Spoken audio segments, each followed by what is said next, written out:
Okay, let's start with the lens user formula.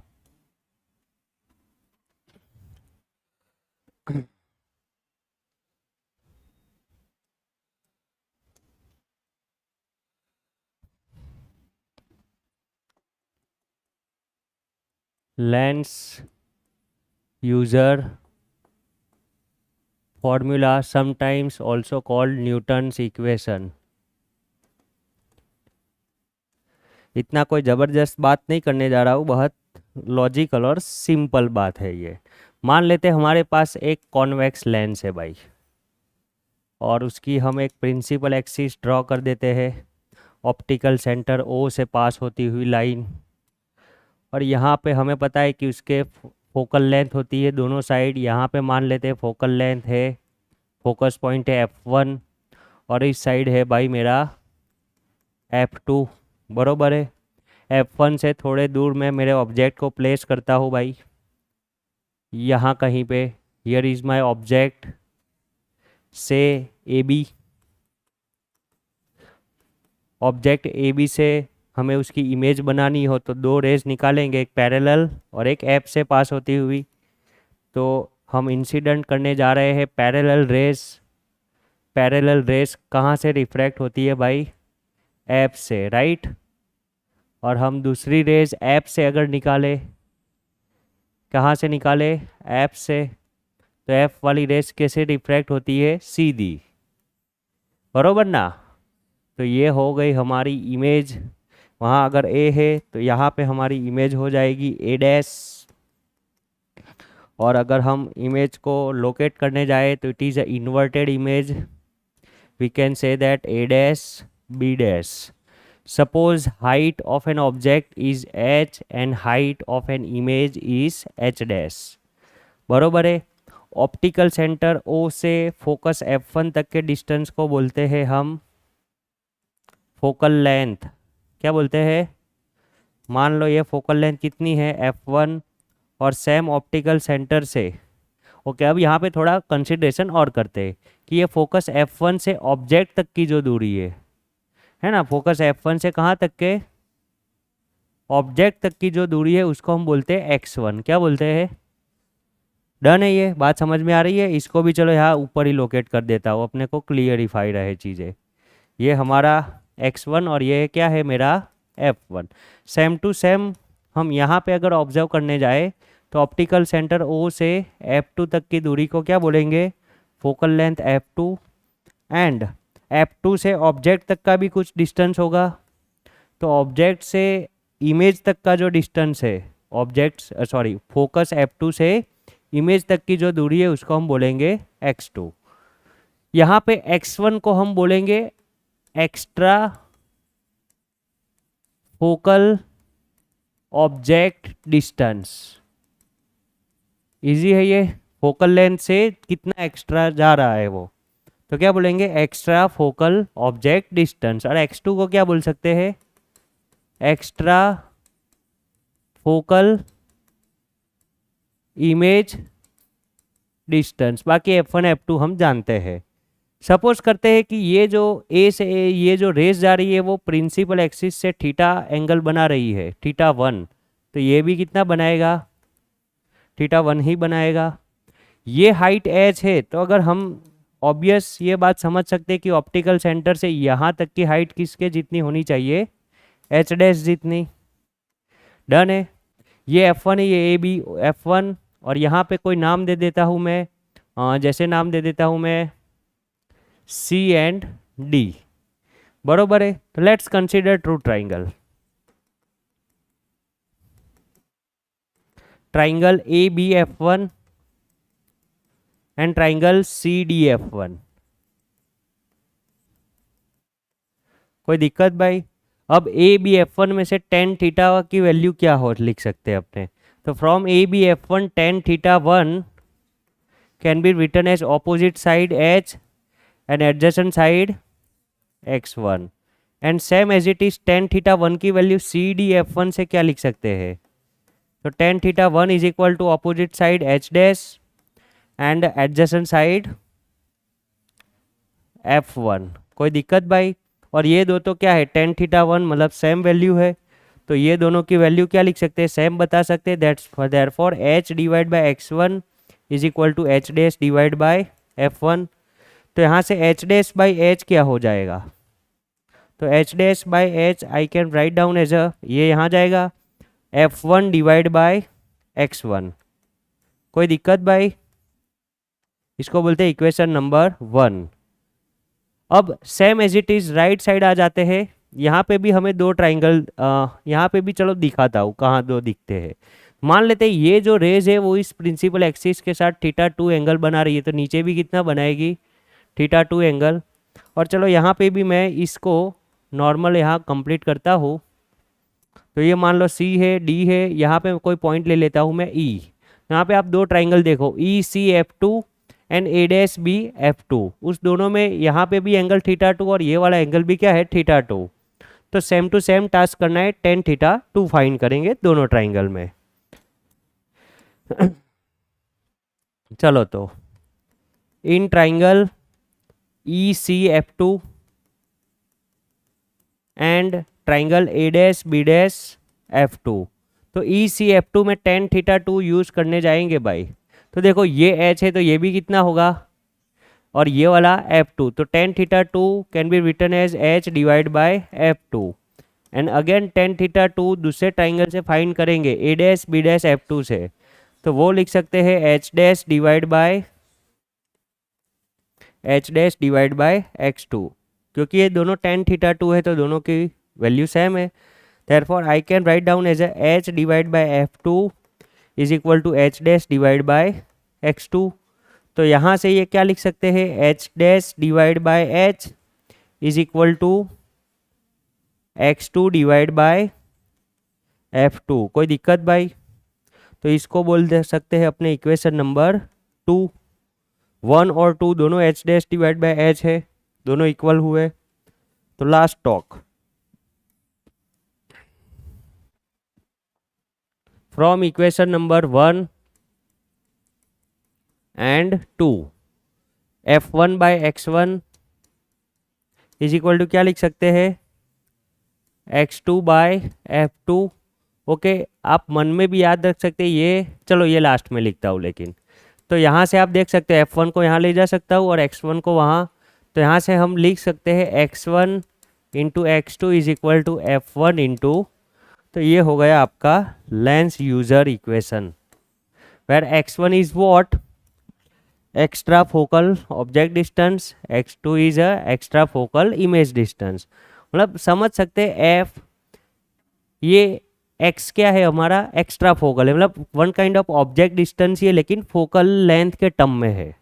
सही बात है ना, फोकल लेंथ से दूरी मेजर की है। तो ये इतना सिंपली तरीके से आप ऑब्जेक्ट और इमेज को फाइंड कर सकते हैं, बरोबर है। अगर मान लो राइट और लेफ्ट दोनों फोकस सेम है, फोकल लेंथ सेम है, तो ये क्या लिख सकते हैं यहाँ पे ऐसा, अगर if F one is equal to F two is equal to क्या दे दिया है एफ, तो ये लिख सकते हैं X one into X two is equal to क्या हो जाएगा आपका एफ स्क्वायर हो जाएगा। सिंपल बात हो जाएगी, डन है, कोई दिक्कत। और एक तीसरा कंक्लूजन आप ऐसा भी लिख सकते हैं, यहाँ पे यही चीज़ क्या है आपकी एच डैश बाय एच है, डन है। तो इसको मन में रखते हैं अभी, ये वाला इक्वेशन अपने अभी मन में रखते हैं। चलो Bingo, so this is called lens user formula, बरोबर है, जो ऑब्जेक्ट डिस्टेंस, इमेज डिस्टेंस और फोकल लेंथ के साथ सीधा रिलेशन दे देता है, बरोबर है। लेकिन यहाँ पे ऑब्जेक्ट डिस्टेंस कौन सा वाला लेंगे, extra focal object distance, Bingo. तो अगर आपके पास न्यूमेरिकल सॉल्व करने, तो अगर आपके पास अच्छी स्किल हो, फॉर्मूला का अच्छा नॉलेज हो, तो आप इंस्टेंट जल्दी भी काम कर सकते हैं, जा सकते हैं आगे, हाँ या ना। अब जो हमारा नेक्स्ट टॉपिक है हमारा लेटरल मैग्निफिकेशन। लेटरल मैग्निफिकेशन, कोई नई डेफिनेशन नहीं, कोई नई बात नहीं। लास्ट रिफ्लेक्शन वाले केस में क्या लिखा था, ratio of height of image to the ratio of height of define as what magnification. तो यहाँ पे भी सेम बात ही करेंगे कि magnification M is equal to height of an image divide by height of an object. कोई दिक्कत वाली बात भाई? और हमें पता है इमेज की हाइट को हम किससे दिखाते हैं, एच डैश से, और ऑब्जेक्ट की हाइट को एच से। तो ये हो गया आपका general formula for a magnification, बरोबर है, in terms of a size of an object. लेकिन डिस्टेंस के टर्म में ये लिखना हो तो उसका इक्वेशन कुछ इस तरीके से हो जाएगा, m is equal to V divide by U. क्या हो जाएगा? ये ही जनरलाइज है। आप देख सकते हैं कि अगर रिफ्लेक्शन के केस में जनरल फॉर्मूला डिस्टेंस का कैसा था, आगे एक माइनस था, यहाँ माइनस नहीं है। तो टू बी केयरफुल, और इस दोनों इक्वेशन को अगर आप यूज करना चाहते हैं तो मैंडेटरी कंडीशन क्या है, यूज साइन कन्वेंशन, है ना। न्यूमेरिकल में अगर हम इसका यूज करने जाएंगे तो according to situation sign convention use करेंगे। कोई दिक्कत? अभी जस्ट प्रीवियस हमने एक इक्वेशन बना के रखा था, वहाँ पे एच डैश बाई एच क्या होगा, मैग्निफिकेशन होगा। तो this all three equation are consider for a magnification. समझ है बात? तो आप f1 बाई x1 भी मैग्निफिकेशन होता है और x2 बाई f2 भी क्या होगा, मैग्निफिकेशन। तो यहाँ पे फिर से हम लिख सकते हैं कि मैग्निफिकेशन के generalise formula H dash by H is equal to f1 by x1 is equal to x2 divide by f2, और यही किसके इक्वल टू होगा, v बाय u। दिक्कत वाली बात कोई? तो बहुत इजी बातें कर रहा हूँ, राइट, है ना? अरे हाँ ना बोलो यार, हाँ ऐसे कॉन्फिडेंस आता है ना। हाँ, बहुत बड़ी बातें नहीं है, छोटी मोटी बातें यार। चलो, तो ये हो गया अपना लेटरल मैग्निफिकेशन। अब जो थर्ड हमारा पॉइंट ऑफ डिस्कशन है, पावर ऑफ लेंस।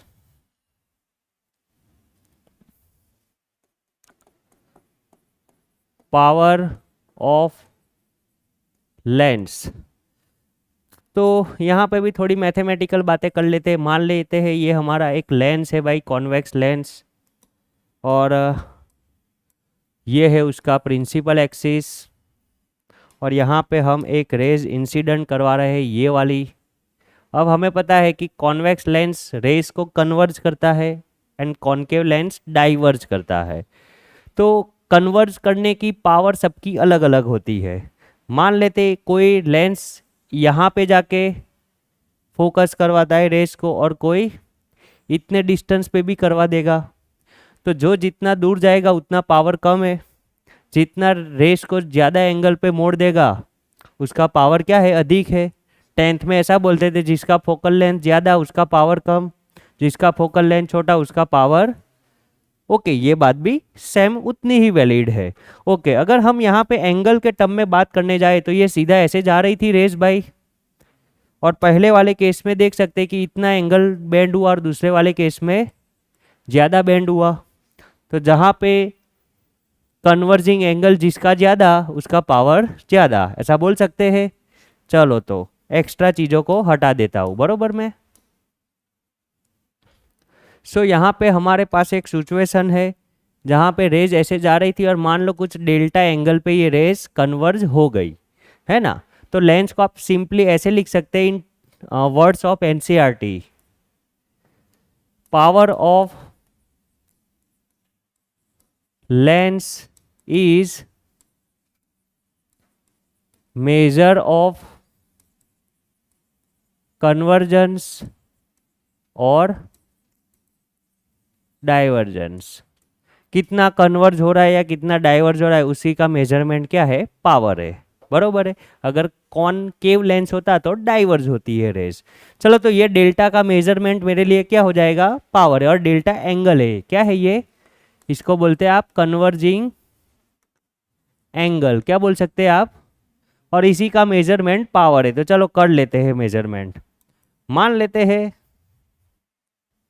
कि यहाँ से यहाँ तक जो भी हाइट होती है, हमें पता है ऑब्जेक्ट की हाइट होती है h, और यहाँ से लेके यहाँ तक की दूरी क्या होती है, फोकल लेंथ f, और ये वाला एंगल डेल्टा है। तो ऑल्टरनेट एंगल लगाने जाओ तो ये भी डेल्टा होगा, है ना। तो पावर क्या होगा, मेजरमेंट ऑफ एंगल और स्मॉल एंगल के लिए डेल्टा को हम क्या लिख सकते हैं भाई, टेन डेल्टा, बरोबर है ना। ओके, यहाँ स्मॉल एंगल ऐसा कुछ कंसीडर करने की ज़रूरत नहीं है। पावर क्या होगा, मेजरमेंट ऑफ टेन डेल्टा, क्योंकि टेन कैसा फंक्शन है, जैसे एंगल बड़ा होगा उतना टेन का वैल्यू बढ़ती जाती है। ओके, तो power P simply can be define as tan delta, और यहाँ से हम टेन डेल्टा की वैल्यू लिख सकते हैं, क्या होगा भाई, H डिवाइड बाय F हो जाएगा, है ना। और for make this things easier हम ऑलवेज क्या कंसीडर कर लेते हैं कि मान लो ये H है, वो इसको हम क्या मान लेते हैं, वन यूनिट डिस्टेंस मान लेते हैं, क्या मान लेते हैं, यूनिट डिस्टेंस, कि प्रिंसिपल एक्सिस से यूनिट डिस्टेंस पे जो रेज आ रही है उसका ही कन्वर्जिंग पावर देख लेंगे। तो H की वैल्यू वन रख दे तो P इज इक्वल टू क्या आ जाएगा भाई हमारा, वन अपॉन एफ, कोई दिक्कत वाली बात भाई। और ये फॉर्मूला हम जानते हैं, है ना। टेंथ में क्या लिखते थे, the reciprocal of focal length define as a power of a lens, और सही बात है भाई, डन है, इजी है। तो ये हो गया फॉर्मूला। अगर कोई बोले पावर को ऐसे डिफाइन किया जाता है तो ये बात भी सही है, इसमें कोई गलत बात। तो ये एक इक्वेशन ये हुआ, दूसरा इक्वेशन ये हुआ। सेम एज इट इज हम जब भी पावर डिफाइन करेंगे तो एफ का सूटेबल साइन रखना पड़ेगा हमें। कॉन्वेक्स के लिए एफ कैसा होता है, तो कॉन्वेक्स का एफ हम रखते हैं पॉजिटिव, तो उसका पावर भी कैसा होगा भाई। और कॉनकेव का एफ कैसा होता है, तो उसका पावर भी कैसा होगा, कोई दिक्कत। ओके, इसके ऐसा यूनिट की बात करने जाए तो ऊपर का कोई यूनिट नहीं है, लेकिन फोकल लेंथ किस में मेजर करते हैं, मीटर में, तो उसके हिसाब से इसका ऐसा यूनिट क्या हो जाएगा, मीटर इनवर्स। और इसी को अदर वर्ड में क्या बोलते हैं भाई, डायोप्टर डी, है ना,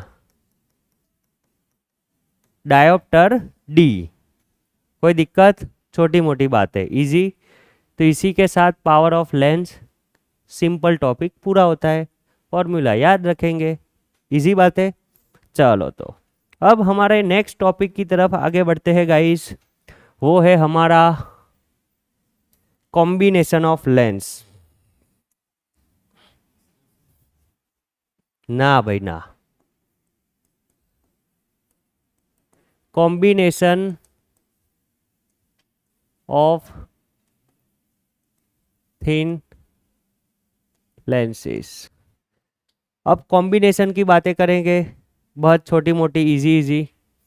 अब हम जो यहाँ पे कॉम्बिनेशन करने जा रहे हैं वो कैसा है, तो पहले तो सारे लेंस मेरे थिन है और दोनों का जो लेंस है उसके बीच में थोड़ी सी भी जगह जस्ट टच करके रखे हुए हैं। बात समझ रहे अपने, ये दोनों लेंस कैसे रखे हुए हैं, जस्ट टच करके, डन है। मान लेते ये पहला वाला लेंस है, उसकी फोकल लेंथ f1 है, और दूसरा वाला लेंस है उसकी फोकल लेंथ क्या है, f2। दोनों के ऑप्टिकल सेंटर से पास होती हुई प्रिंसिपल एक्सिस में ड्रॉ कर देता हूँ, डन है भाई। अब यहाँ से हम कोई पॉइंट ऑब्जेक्ट ले लेते हैं पहले तो। Let's consider a point object which is situated at here. तो यहाँ से रेज निकलेगी भाई, एक रेज मान लेते ऊपर जाएगी, दूसरी रेज कहाँ जाएगी, मान लो ये दूसरा लेंस ना होता तो ये f1 दूरी पे जाके मिलती। ओके सॉरी, ये डाइवर्जिंग रेज है तो कोई पर्टिकुलर दूरी पे जाके मिलेगी, ऐसा बोल सकते हैं। चलो, तो जस्ट डेमोस्ट्रेट कर देता हूँ कि अगर ये ना होता तो क्या होता, तो ये ना होता तो ये होता भाई, ये यहाँ पे जाके मिलती, लेकिन क्योंकि ये है तो वो वहाँ पे जाके मिलेगी, आगे आ जाएगी थोड़ी रेस। तो फाइनलाइज कंक्लूजन क्या हो जाएगा उसका, कि ये रेस जाना चाहिए थी वहाँ, लेकिन due to this second lens ये रेस का रिफ्रैक्शन हो जाएगा और वो कहीं पे यहाँ कहीं पे फाइनलाइज आके मिल जाती है, डन है। ये मान लो O, तो इसका इमेज क्या मिलेगा, O डैश। ओके, अब ये मेरा लेंस 1 है भाई और ये मेरा लेंस 2 है। अब डिस्टेंस के बारे में अगर सोचने जाए तो यहाँ से मेरा ये वाला डिस्टेंस क्या माना जाएगा, ऑब्जेक्ट डिस्टेंस U, डन है। और यहाँ से यहाँ तक का डिस्टेंस क्या माना जाएगा, image distance V dash for Lenz 1, या तो V1 बोल देता हूँ, है ना, image formed by lens 1 V1। अब दूसरी बात, लेंस 2 के लिए ऑब्जेक्ट क्या होगा, यही V1 होगा, है ना। लेकिन लेंस 2 के लिए इमेज क्या है, तो इसके ऑप्टिकल सेंटर से O डैश तक की दूरी, तो ये वाला यहाँ से मेरा यहाँ तक का जो डिस्टेंस हो जाएगा वो जो हो जाएगा मेरी फाइनल इमेज V। लेंस 1 के लिए अगर मैं लेंस इक्वेशन यूज करने जाऊँ तो उसका इक्वेशन है 1/v minus 1/u is equal to 1/f। तो ये हो जाएगा, उसका इमेज है 1/v1 minus object distance 1/u is equal to 1/ focal length f1। Lens 2 के लिए इक्वेशन लिखने जाए तो इसके लिए image distance v minus object 1/v1 is equal to 1/f2। अब मान लेते कि ये जो दो लेंस है वो दो ना होते हुए एक ही होता तो क्या होता, तो इसको दो ना देखते हुए एक ही लेंस अगर देखने जाए तो उसका कंबाइन फोकल लेंथ है ना, या इक्विवेलेंट फोकल लेंथ, क्या बोलते हैं अपने, इक्विवेलेंट फोकल लेंथ क्या होगा, कुछ एफ ही होगा। और उसके लिए अगर इक्वेशन लिखने जाए तो इमेज कहाँ पे बनी, V पे, ऑब्जेक्ट डिस्टेंस कहाँ पे रखा, U पे, ये किसके जितना होगा, 1/f के जितना होगा। सही बात है। अब इसको मैं कोई इक्वेशन नंबर दे देता हूँ 3, इसको हम बोलते हैं 1 और इसको बोलते हैं 2। छोटा सा एक मैथमेटिकल ऑपरेशन करते हैं, इक्वेशन नंबर 1 प्लस क्या करते हैं 2।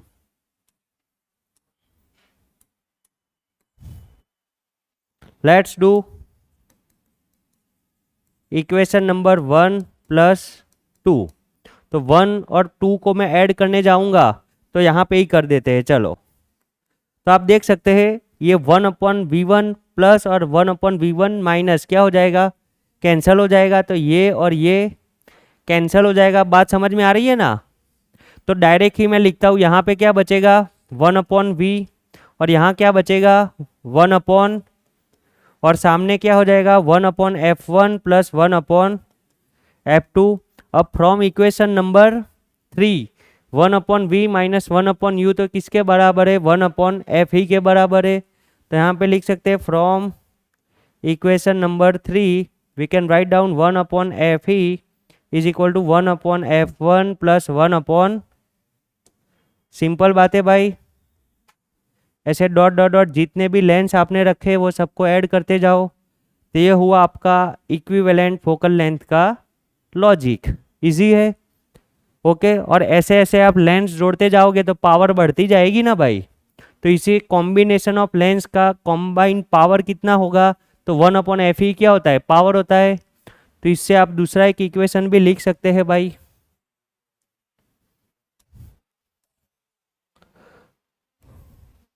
और वो इक्वेशन कुछ ऐसा होगा कि equivalent power is equal to P1 plus P2 dot dot dot. Easy बात है। अब मैग्निफिकेशन की भी बात करनी है हमें कि मैग्निफिकेशन भी क्या होगा, बढ़ेगा, कैसे बढ़ेगा, तो वो एक देखना पड़ेगा, है ना। चलो तो देख लेते हैं। मैग्निफिकेशन की अगर बात करने जाए, लेटरल मैग्निफिकेशन, तो लेंस 1 के लिए मान लो M1 मैग्निफिकेशन है तो इमेज कहाँ बनती थी, V1 पे, और ऑब्जेक्ट डिस्टेंस कहाँ रखा था, U पे। लेंस M2 के लिए दिखने जाओ तो इमेज कहाँ बनती थी और ऑब्जेक्ट डिस्टेंस कहाँ था उसका, V1 पे। सही बात है। और दोनों का इक्विवेलेंट मैग्निफिकेशन लिखने जाओ तो इमेज V पे बनती थी, ऑब्जेक्ट U पे था। इसको बोलता हूँ 1, इसको बोलता हूँ 2, इसको बोलता हूँ 3। चलो फ्रॉम 1 एंड 2, ओके, एक सिंपल मैथमेटिकल ऑपरेशन करते हैं। Let's do M1 into M2 करते हैं, क्या करते हैं, तो M1 इंटू M2 करने जाए तो M1 की वैल्यू क्या है भाई, V1 बाय U, और M2 की वैल्यू क्या है, V divide by V1 cancel हो जाएगा। तो M1 इंटू M2 अपने को क्या मिला, V divide by, and V divide by U क्या है मेरा, ME। तो यहाँ से हमें जनरलाइज फॉर्मूला मिल गया इक्विवेलेंट मैग्निफिकेशन का, क्या हो जाएगा M1 into M2 into M3, जितने भी हो उस सबका क्या कर दो भाई, मल्टीप्लिकेशन, नॉर्मल, डन है। तो आपको क्या मिल जाएगा, इक्विवेलेंट मैग्निफिकेशन। तो लेट्स स्टार्ट। रिफ्रैक्शन, मज़ा नहीं आया। Refraction through prism. Again it is a very important theory. Exam में ये थियरी भी 4 नंबर में आती है, बहुत बार आ चुकी है, बरोबर। और आपके नसीब में भी हो सकती है। बहुत इजी है। करें कार्यक्रम स्टार्ट। चलो तो ड्राइंग बहुत अच्छे तरीके से समझेंगे। जो भी खेल है वो यहाँ पे जियोमेट्री ड्राइंग में ही होता है, बरोबर ना। बाकी सारी चीज़ें तो हो जाती है। तो मान लेते हैं ये है हमारा प्रिज्म। प्रिज्म आपने देखा है बहुत बार, अपने पास यहाँ पे बच्चे खेलते होते हैं, बरोबर। मैंने ही 10th में उसके एक्सपेरिमेंट करवाए थे, बहुत अच्छा प्यारा लगा था। लेकिन तब सिर्फ छोटी मोटी बातें की थी। आज प्रिज्म को थोड़ा खोल के देखेंगे। चलो तो ये एक वन साइडेड फेस है प्रिज्म का। वैसे प्रिज्म 3D शेप में होता है, जो हमें पता है। चलो कार्यक्रम स्टार्ट करते हैं। इस प्रिज्म के 3 वर्टाइसिस को नाम दे देता हूँ मैं, ए, बी एंड सी। चलो ये वाला जो एंगल होता है टॉप पे, उसको बोलते हैं प्रिज्म एंगल। क्या बोलते हैं? Prism angle. और उसको हम ए से ही डिनोट करेंगे। वो वाले एंगल को किससे डिनोट करेंगे भाई? ए से ही करेंगे। इसको कोई और नाम दे दूं? एक्स बी सी, बरोबर है। तो ए हमारा क्या हो गया? प्रिज्म एंगल ए। चलो अब इसके ऊपर हम एक रेज इंसिडेंट करते हैं और इसका रिफ्रैक्शन कैसे होगा उसके बारे में डिस्कस करेंगे। आपको पता है सब कुछ कि जब भी रेज रेरर टू डेंसर में जाएगी, bend towards the normal, denser to rarer, bends away. चलो तो ऐसी छोटी मोटी बातों के साथ हमारी बात को आगे बढ़ाते हैं। मान लेते ये है कोई रेज जो पर्टिकुलर इस पॉइंट पे जाके इंसिडेंट हो रही है। तो ये हमारा हो गया पॉइंट ऑफ इंसिडेंट। यहाँ पे पॉइंट पी है, मान लो जहाँ इंसिडेंट हुई वो वाले पॉइंट को मैं क्या नाम दूँ? जो मन में आए वो क्यू नाम दे देता हूँ। क्या नाम दे देता हूँ? क्यू। चलो यहाँ पे नॉर्मल ड्रॉ कर देते हैं अपने। तो यहाँ पे नॉर्मल कैसा होगा भाई? तो उससे परपेंडिकुलर उस जगह से। डन है? कोई दिक्कत वाली बात? सो this is a normal drawn at the point of incidence.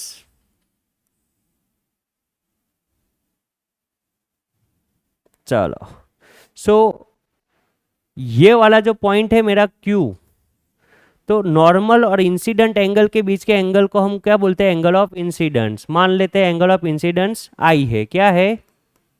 Normally हम θ1 बोलते हैं, लेकिन यहाँ पे हम एंगल ऑफ इंसिडेंस को किससे रिप्लेस कर देंगे? I से। चलो अब आगे की जर्नी के बारे में सोचते हैं। ये रेस जा कहाँ रही थी? तो आंसर है जा यहाँ रही थी। सही बात है ना भाई? लेकिन जैसे ही वो डेंसर में जाएगी तो बेंड टूवर्ड्स द नॉर्मल हो जाएगी। तो अब इस रे की आगे की जर्नी कुछ ऐसी होगी गाइस कि ये बेंड होके ऐसी हो गई, बरोबर है।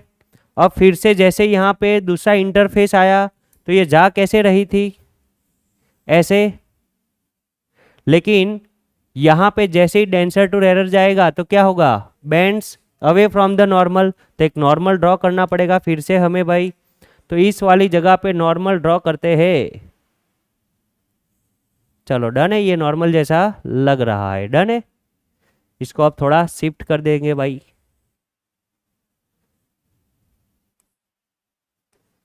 बस चिंता करने की जरूरत नहीं है।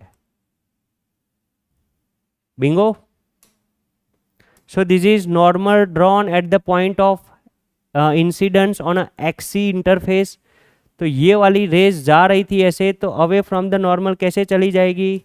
तो ये कुछ ऐसे चली जाएगी भाई। सही बात है, आया ना? डन है। अब यहाँ पे हमने देखा कि इसका एंगल ऑफ इंसिडेंस आई है और ये जा रही थी ऐसे और ऐसे बेंड हो गई, है ना? ऐसे बेंड हो गई। तो यहाँ पे हम बोल सकते हैं कि ये वाला जो एंगल है वो बेंडिंग एंगल है उसका, और उसको हम बोलेंगे angle of deviation Δ1 at interface X B. कोई दिक्कत? ओके। और नॉर्मल और रिफ्रैक्टेड रे के बीच के एंगल को क्या बोलते हैं? Angle of refraction. मान लेते हैं एंगल ऑफ रिफ्रैक्शन कितना है? R1। कोई दिक्कत? जो भी चीज़ ना समझ में आए पूछेंगे। अब आ जाते हैं यहाँ पे ये मेरी इंसिडेंट रे है और ये नॉर्मल है, तो मान लेते हैं नॉर्मल और इंसिडेंट रे के बीच का angle of incidence for axis surface, उसको हम मान लेते हैं R2। क्या मान लेते हैं? अब ये रेस जा रही थी यहाँ और आ गई नीचे, तो यहाँ पे जा रही थी और यहाँ आ गई, तो ये वाला एंगल क्या हुआ? एंगल ऑफ बेंडिंग हुआ। तो इसको हम बोलते हैं कि angle of deviation delta two on interface XY. And angle of refraction क्या होगा? तो नॉर्मल एंड रिफ्रैक्टेड रे के बीच का जो पूरा एंगल है वो क्या होगा? Angle of refraction. और क्योंकि यहाँ पे जो एंगल है, यहाँ पे रेज जो इंसिडेंट हो रही है, उस रेस के लिए ये वाली रेस क्या मानी जाएगी? इमर्जिएंट रेज, है ना। तो इसके लिए यहाँ पे जो angle of final angle of refraction है उसको हम ई से डिनोट करते हैं। किससे करते हैं? कोई दिक्कत वाली बात? हाँ बताता हूँ। यहाँ पे ये वाला जो एंगल ऑफ रिफ्रैक्शन है वो कहाँ से कहाँ तक होगा? यहाँ से यहाँ तक, नॉर्मल और रिफ्रैक्टेड रे। तो नॉर्मल और रिफ्रैक्टेड रे के बीच का जो एंगल है उसको हम बोलेंगे ई। सिंपल, एंगल ऑफ रिफ्रैक्शन क्या मानेंगे? ई मानेंगे। ऐसा सिंबलाइजेशन क्यों दिया? क्योंकि हमें पता है जब भी कोई भी रे दो इंटरफेस से रिफ्रैक्ट होकर फाइनली बाहर निकलते हैं तो उसको हम क्या बोलते हैं? इमर्जिएंट रेज।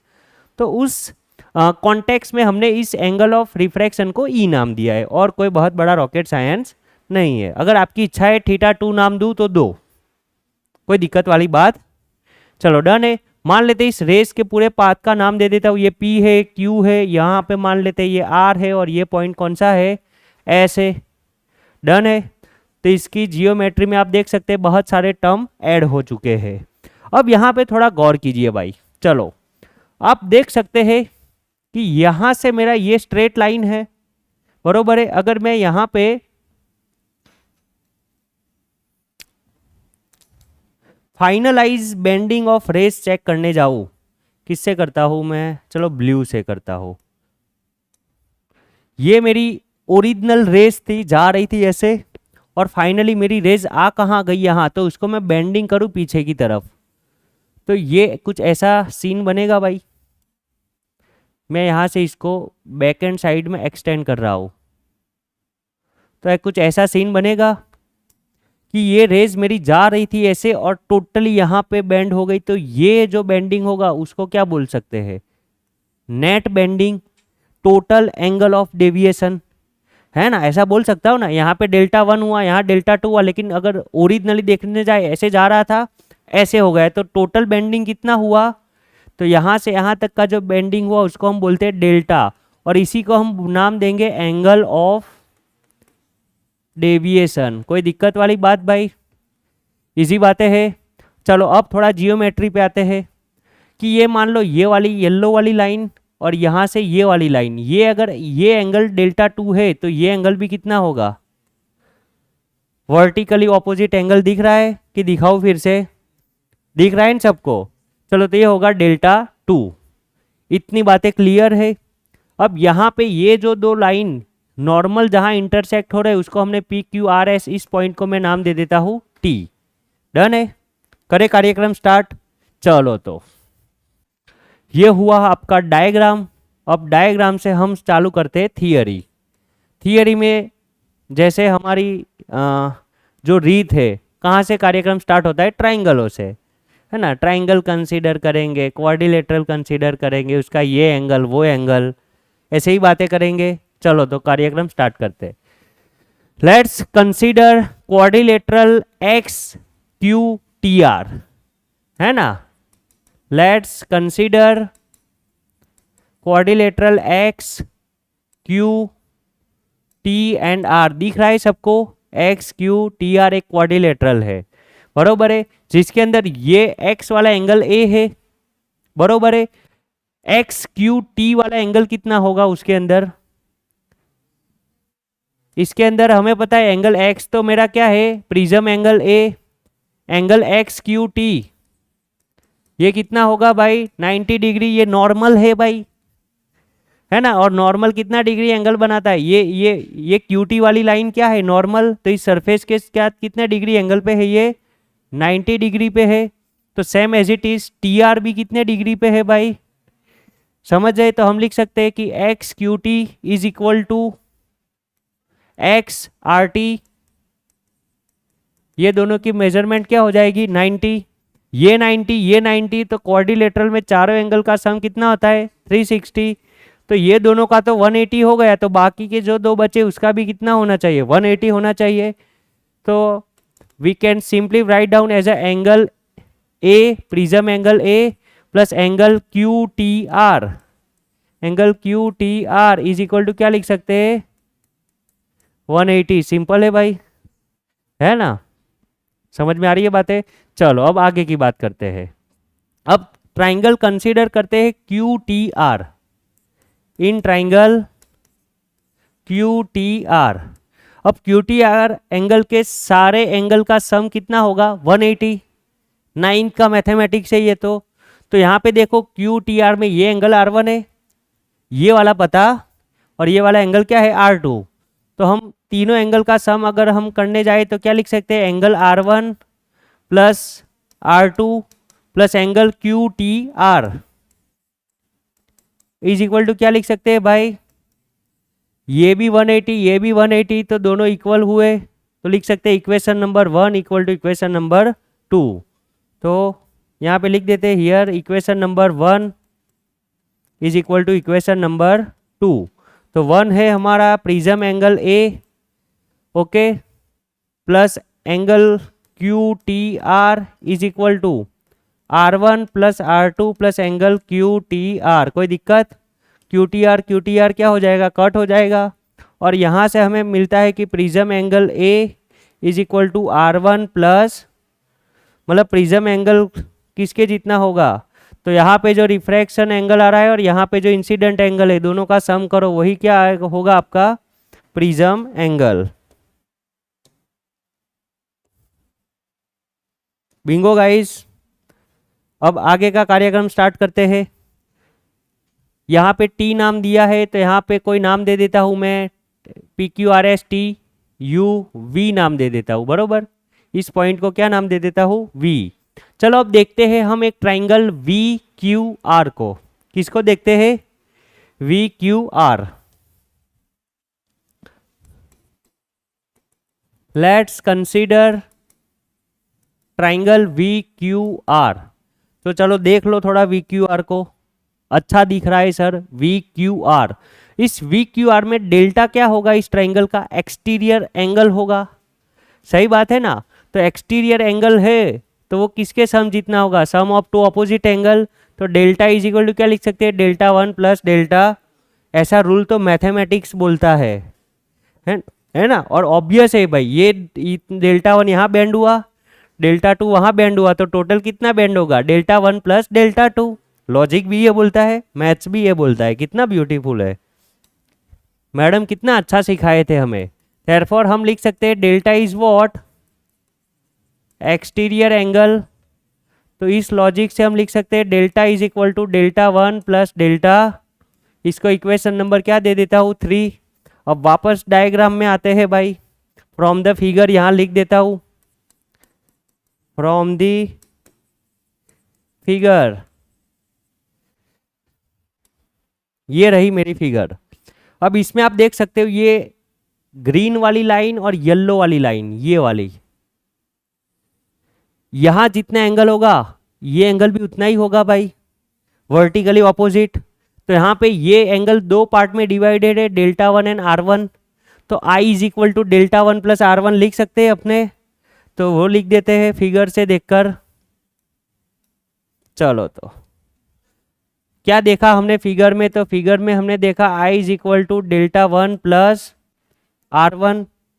और दूसरा भी फिगर में कुछ और भी देख लो, इस साइड आ जाओ, ये वाला देखो टोटल यहाँ से यहाँ और ये टोटल यहाँ से यहाँ, ये भी वर्टिकल ऑपोजिट हुआ।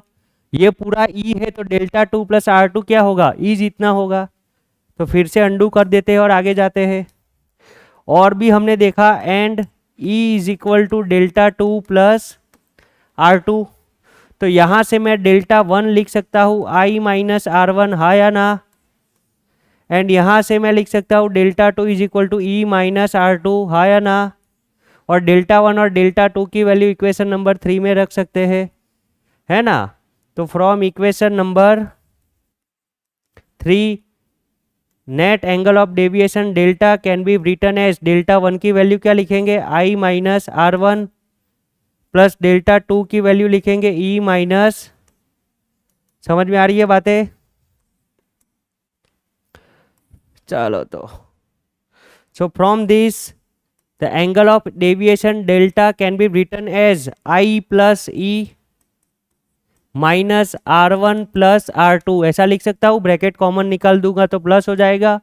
एंड हम एक इक्वेशन डिराइव करके रखे हैं, ये रहा, कहाँ रहा, ये रहा, इसको कुछ नाम नहीं दिया, इसको नाम क्या दूं भाई, इस इक्वेशन को तो नाम ही नहीं दिया, इक्वेशन नंबर ए ही दे देते हैं, बरोबर है। चलो तो from equation number A R one plus R two क्या लिख सकते हैं भाई, I plus E minus A is equal to क्या हो गया आपका डेल्टा। तो ये हो गया आपका प्रिज्म का इक्वेशन, इसी को हम क्या नाम देंगे भाई, प्रिज्म इक्वेशन, क्या नाम देंगे इसको, याद रहेगा ये?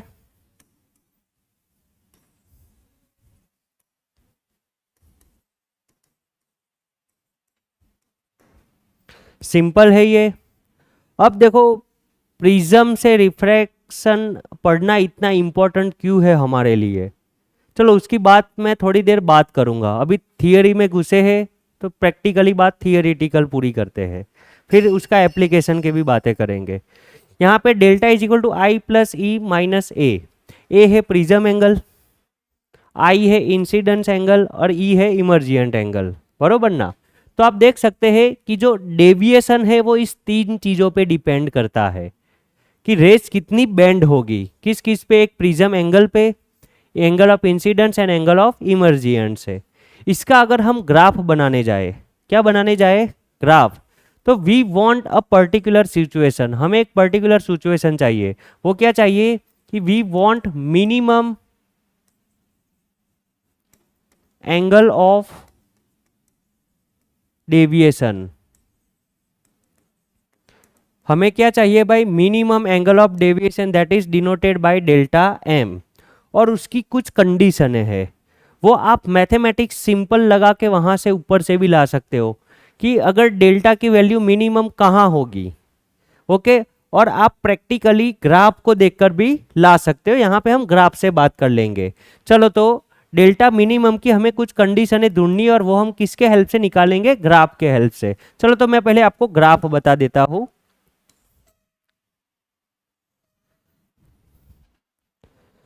यहाँ पे हम y एक्सिस पे डिनोट करेंगे angle of deviation delta, and x axis पे हम इंसिडेंट डिनोट करेंगे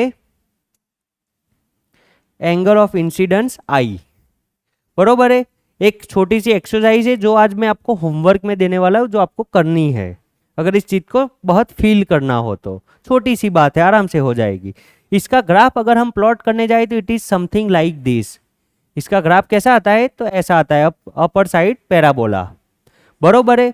अगर इस ग्राफ को आप ध्यान से देखोगे तो देखो जैसे जैसे एंगल ऑफ इंसिडेंस बढ़ाता जा रहा हूँ, देखो पर्टिकुलर जगह पे एंगल ऑफ इंसिडेंस के लिए डेल्टा बहुत ज़्यादा है ना। जब एंगल ऑफ इंसिडेंस जीरो से बढ़ना चालू करेगा, मतलब जीरो से आप नॉर्मल से बढ़ाना चालू करोगे, तो पहले डेल्टा क्या है, मैक्सिमम है, मतलब ज़्यादा है। फिर जैसे जैसे एंगल ऑफ इंसिडेंस बढ़ाते जाओगे डेल्टा क्या होता जाएगा, कम होता जाएगा। एक पर्टिकुलर पॉइंट आएगा वहां पे डेल्टा क्या है, मिनिमम। फिर उससे भी आपने एंगल ऑफ इंसिडेंस और बढ़ाया तो फिर से डेल्टा क्या होना चालू हो जाएगा, बढ़ना चालू हो जाएगा। बात समझ रहे, मतलब ऐसा नहीं कि आप मान लो ये नॉर्मल है मेरा, अब नॉर्मल से आप ऐसे रेज इंसिडेंट करवाई भाई तो ये एंगल ऑफ इंसिडेंस जीरो हुआ, लेकिन जैसे ही आप उसको कुछ एंगल देना चालू करोगे भाई, बात को समझो थोड़ा, मान लो मैंने यहाँ पे एक पर्टिकुलर एंगल पे इंसिडेंस किया, फिर मैंने और एंगल ऑफ इंसिडेंस बढ़ाया, फिर और बढ़ाया, तो जैसे जैसे आप एंगल ऑफ इंसिडेंस बढ़ाते जाओगे तो डेल्टा क्या होता जाएगा, स्टार्टिंग में कम होता जाएगा, एक पर्टिकुलर पॉइंट पे मिनिमम होगा और उसके बाद क्या होता जाएगा, बढ़ता जाएगा। तो मान लो ये वाली रेस के लिए ये डेल्टा क्या आता है भाई, मिनिमम, तो उसके ऊपर वाली रेस के लिए क्या होगा, मैक्सिमम, नीचे वाली के लिए भी क्या होगा, मैक्सिमम होगा। डन है ये। तो ये आप छोटा सा टास्क घर पे जाके कर सकते हैं, बरोबर है।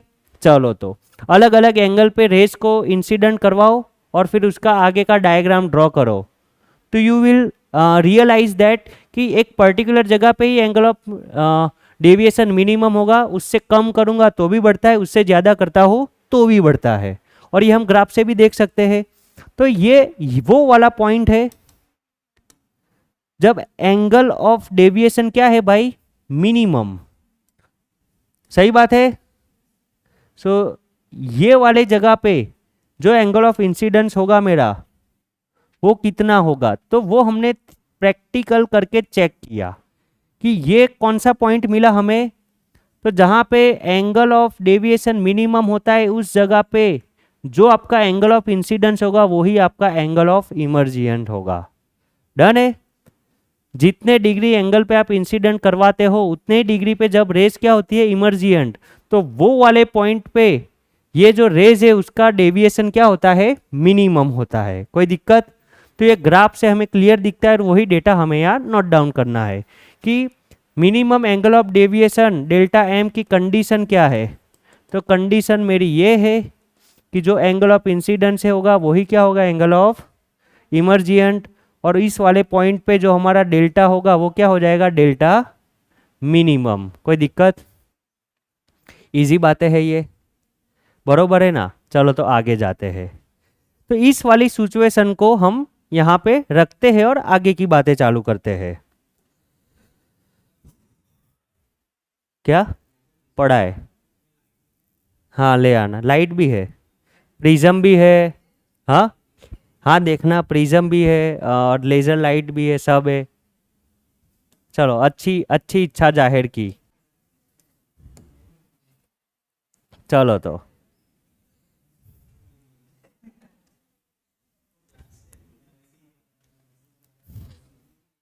चलो भाई आगे यहाँ पे ध्यान देते हैं अभी। For delta is equal to delta minimum, I is equal to क्या हो जाएगा, ई हो जाएगा। तो हमारा जो डेल्टा का इक्वेशन था वो क्या था, आई प्लस ई माइनस ए। तो लेट्स पुट दिस कंडीशन। तो अगर ये सारी कंडीशन है इसके यहाँ रखेंगे तो हमारा डेल्टा क्या हो जाएगा, delta minimum is equal to I, E की जगह भी क्या लिख सकते हैं, आई माइनस ये क्या लिख सकते हैं, ए। तो यहाँ से delta minimum is equal to I plus I, two I minus A को लेफ्ट साइड लाऊँ तो two I is equal to delta minimum plus क्या हो जाएगा, तो आई इज इक्वल टू हो जाएगा delta minimum plus A divide by. कोई दिक्कत? कहाँ तक इक्वेशन के नाम दिए थे हमने, इसको कोई नाम नहीं दिया। ये 1 2 फिर 3 कहाँ गया, ओके ये 3, इसको 4 नाम दे देते, क्या नाम दे देते हैं, ये इक्वेशन नंबर 4 और ये हो जाएगा हमारा इक्वेशन नंबर 5। डन है। अब एक टास्क नंबर 2 करते हैं। हमें स्नेल्स लॉ को अभी तक यूज़ नहीं किया, तो स्नेल्स लॉ को यूज़ करना चाहिए ना भाई। चलो करते हैं। तो उसको बुरा नहीं लगना चाहिए कि मेरे को तो भूल ही गए ये लोग, रिफ्रैक्शन रिफ्रैक्शन खेल रहे। तो let's apply Snell's law at point Q, बरोबर है, और फिर आर पे भी अप्लाई करते हैं। तो देख लो पहले यहाँ पे एंगल ऑफ इंसिडेंस क्या है, आई, एंड रिफ्रैक्शन क्या है, R1, और ये वाली सरफेस के लिए angle of incidence R2 and refracting angle E। यहाँ का रिफ्रैक्टिव इंडेक्स N1 और ग्लास का या जो भी मटेरियल हो उसका N2। कोई दिक्कत? बरोबर है ना। चलो तो लिखते हैं, let's apply Snell's law, let's apply Snell's law at point P।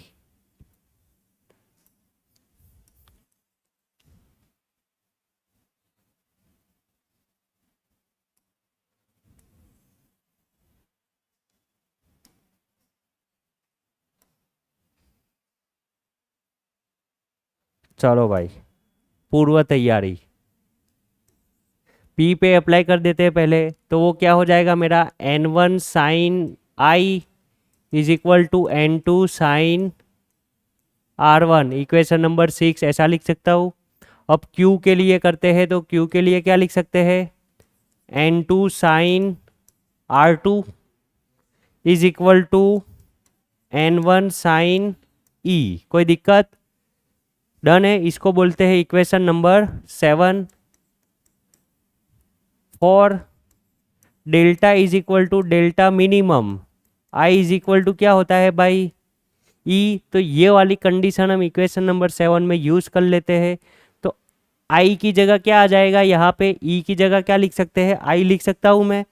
तो यहाँ से हम लिख सकते हैं, इस वाले को पहले लिख देता हूँ मैं, या तो वैसे के वैसा रखूँ, वैसा ही रखता हूँ। N2 sine R2 is equal to N1 sine I. कोई दिक्कत भाई? है या ना?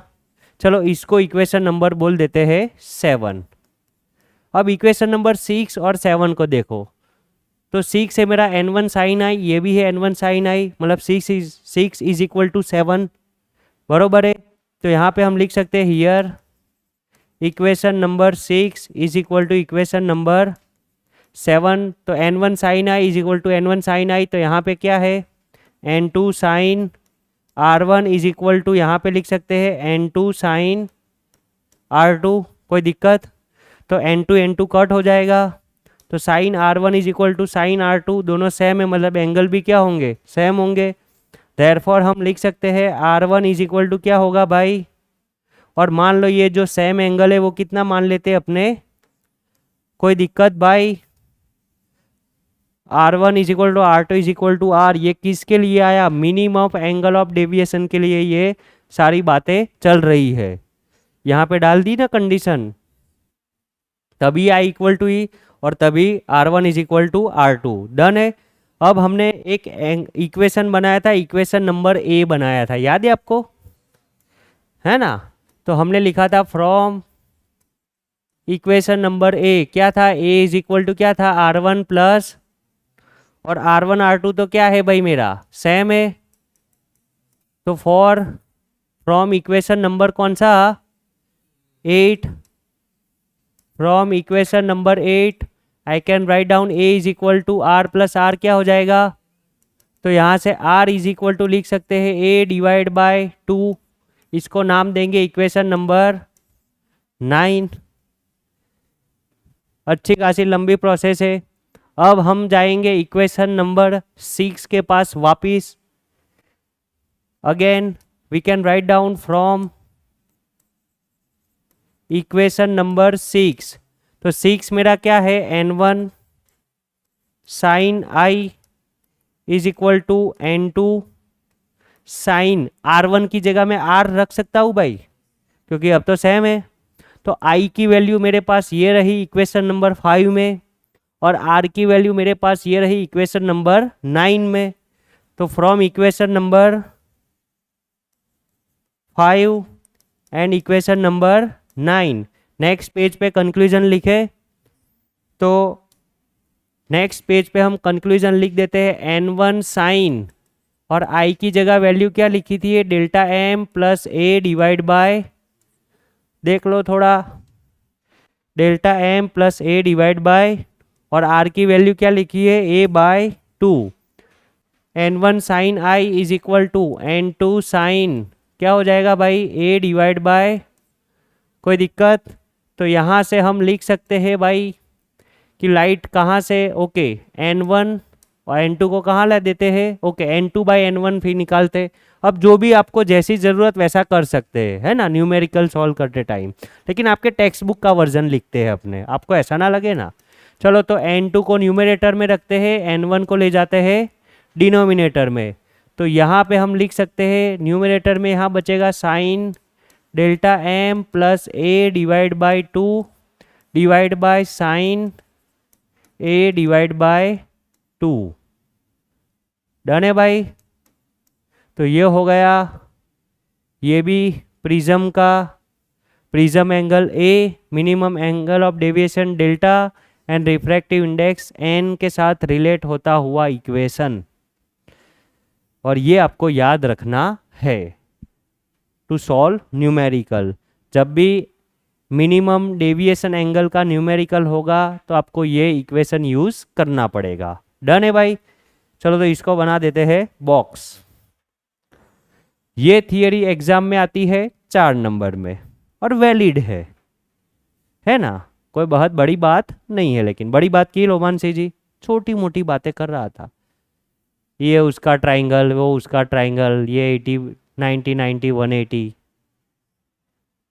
चलो तो अगर मान लेते हैं if n1 is equal to air हो तो उसकी वैल्यू क्या लिख सकते हैं 1, सही बात है। तो और and n2 is equal to क्या लिख देंगे फिर n।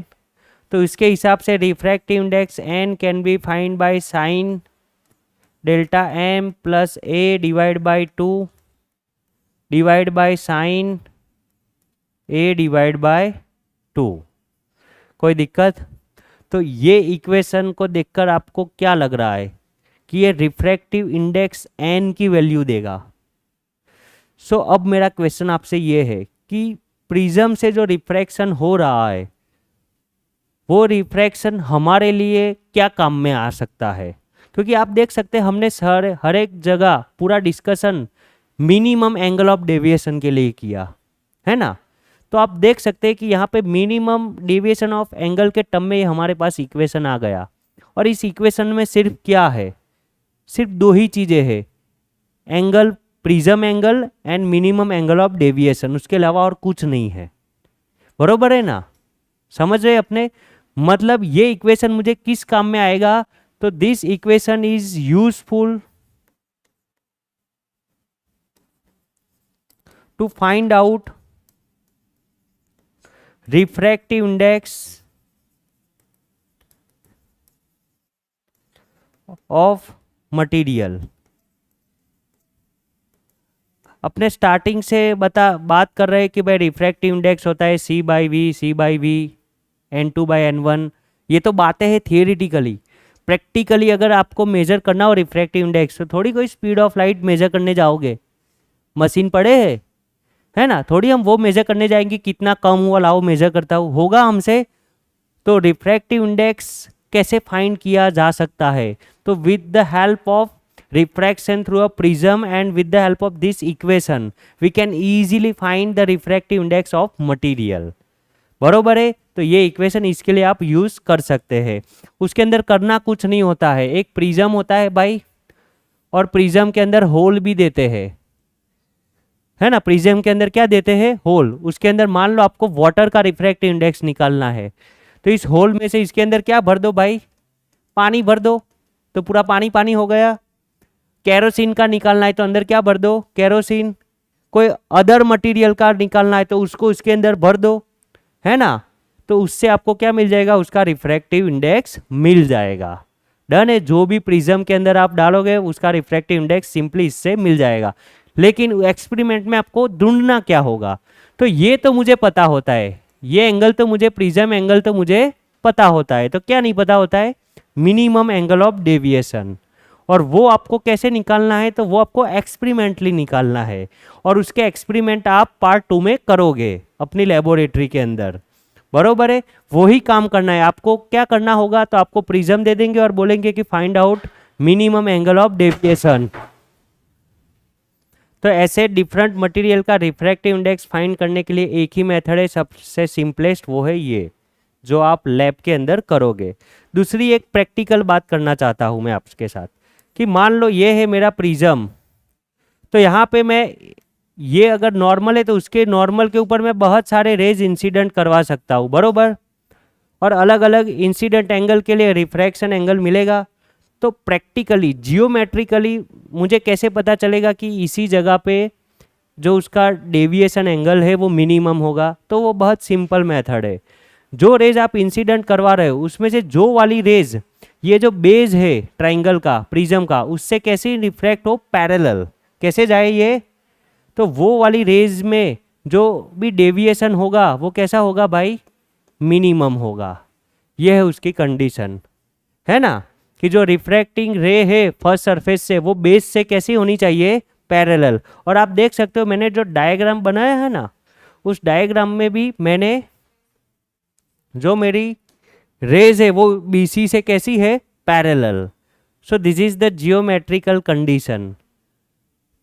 समझ में आ रही है बात? तो आप जब भी एक्सपेरिमेंट करोगे ऐसी वाली रेस ढूंढ लो, बात हो गई ख़त्म। लेकिन ऐसे नहीं करवाएंगे, मुझे पता है, क्योंकि टीचर को भी ये पता है। बरोबर है। तो जो भी हो प्रोसीजर आप लैब में करना, बहुत इंटरेस्टिंग और ब्यूटीफुल बातें हैं, मज़ा आ जाएगा आपको। डन है। तो इसी के साथ refraction through a prism complete होता है। एक छोटा सा कन्फ्यूजन होता है बच्चों को कि मान लो यहाँ अंदर पानी भरा है सर, तो ये किसके अंदर भरा है? ग्लास प्रिज्म के अंदर ही भरा होगा ना भाई। तो ये ग्लास का और वाटर का दोनों का कंबाइंड रिफ्रैक्टिव इंडेक्स होगा या सिर्फ वाटर का होगा? बात तो, क्वेश्चन तो सही है ना? ऐसे कुछ स्टूडेंट पूछते हैं, तो आपका क्या मानना है? अलग अलग होगा या ये जो भी रिफ्रैक्टिव इंडेक्स हम निकालेंगे वो सिर्फ वाटर का होगा या ग्लास का भी होगा? यहाँ पे क्या है? वाटर। और ये क्या होगा? इसको बोलते हैं हॉलो प्रिज्म। क्या बोलते हैं? ऐसे प्रिज्म को बोलते हैं हॉलो प्रिज्म, इस एक्सपेरिमेंट में जो यूज होता है। तो समझिए बात को, पहले आंसर सुन लीजिए। ये रिफ्रैक्टिव इंडेक्स उसका ही होगा जिसके अंदर जो मटेरियल उसके अंदर भरा है। मतलब पानी भरा है तो सिर्फ पानी का होगा, ग्लास का होगा। ऐसा क्यों? तो ऐसा इसके लिए, समझिए चीज को। अगर मेरे पास दो पैरेलल सरफेस हो भाई, तो वहां पे आपको पैरेलल इंटरफेस से आपने रिफ्रैक्शन देखा है, रेक्टेंगुलर ग्लास स्लैब। अगर रेज यहाँ पे आपने इंसिडेंट की होगी तो यहाँ से जाके फिर वापस कहाँ चली जाएगी? पैरेलल शिफ्ट हो जाएगी। तो यहाँ पे मान लो ये प्रिज्म का सरफेस है और ये अंदर क्या है मेरा? वाटर। सही बात है भाई। ये प्रिज्म का एक साइड का सरफेस, यहाँ पे मान लो आपने 30 डिग्री पे इंसिडेंट करवाया, तो ये होगा यहाँ पे। तो यहाँ पे भी इंसिडेंट कितने पे होगा? 30 पे ही होगा भाई। बात समझ रहे? सेम टू, क्योंकि क्या है, सिर्फ पैरेलली शिफ्ट होगी ग्लास के कारण लाइट, बाकी एंगलों को कुछ फर्क पड़ेगा? तो लाइट के लिए तो क्या है, ये वाटर ही प्रिज्म है। इसके लिए जो भी रिफ्रैक्टिव इंडेक्स मिलेगा, लाइट के लिए प्रिज्म क्या है? वाटर। तो जो भी रिफ्रैक्टिव इंडेक्स होगा वो किसका होगा? सिर्फ वाटर का होगा, ग्लास का होगा। क्योंकि इस केस में हॉलो प्रिज्म में ये जो ग्लास है वो कैसा सरफेस फॉर्म करता है भाई? पैरेलल, है ना? तो this is the reason behind it. Done है भाई? छोटी मोटी बातें समझ में आ रही है? तो इसी के साथ आज का जो सेशन है वो डन करते हैं। हर एक स्टूडेंट घर पे जाके थियरी प्रैक्टिस करेगा एंड प्रिज्म के न्यूमेरिकल्स कैलकुलेट करना स्टार्ट कर देगा। ओके, कोई डाउट? डन कर सकते हैं ना? चलो, थैंक यू सो मच।